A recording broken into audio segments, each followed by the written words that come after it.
Good morning, and welcome to the 445 Productive Through Joy show with your host and your boy, Dr. Michael Datcher. Today, we are talking about consciousness, how one may enhance, take hold of, master, utilize one's consciousness. We're going to dive right into the topic today. You can go to productivethroughjoy.com to see about us. We speak to groups, schools, and organizations about being productive through joy. All right, let's dive in.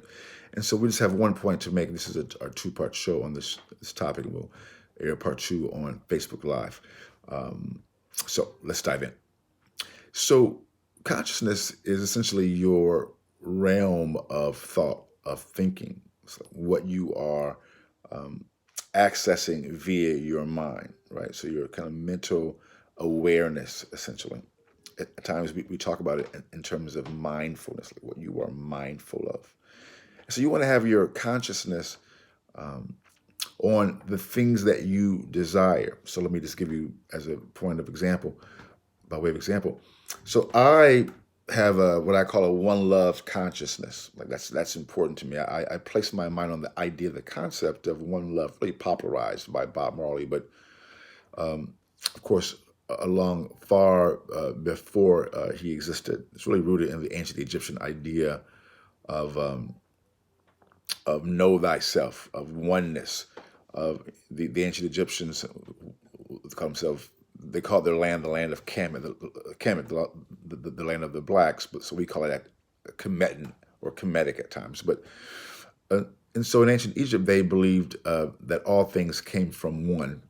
And the oldest name for that oneness happens to be Amen, or Amen, which the Bible talks about. People say Amen, but it's pronounced Amen. At least in their understanding of it. It's the same concept. It's the concept of so it is, therefore existence. All right.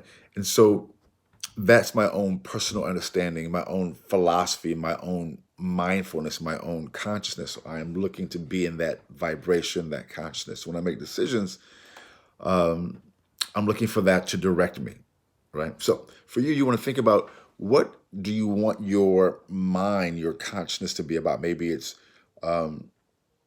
justice. So from my understanding, for example, of one love, that also embodies things like what embodies justice, excellence, greatness, and abundance, because those things to me are simply out picturings of the idea that there's just one energy, one thing that's all connected, right? So, but that may not be your understanding, your perspective. So you may choose one thing that you can wrap and want to wrap your mind around, like prosperity, having a prosperity consciousness. So that's where you place your mind, or an abundance consciousness, right?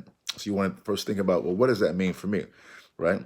So abundance for me, for example, means abundance of health, abundance of loving relationships, being close to my family, financial security, house security, things like that. You want to think about what that means for you. And then allow that to drive your decision making, because that's your consciousness, all right? And what you'll see certainly is an expansion in in your productivity. It's guaranteed, because when you think about something, when you're about something, that thing has the tendency to manifest. So boom, goes the dynamite, guys. We'll see you when we'll see you this afternoon at 4:45 p.m. on Facebook Live. Thanks for being here. We'll talk to you soon. Bye bye.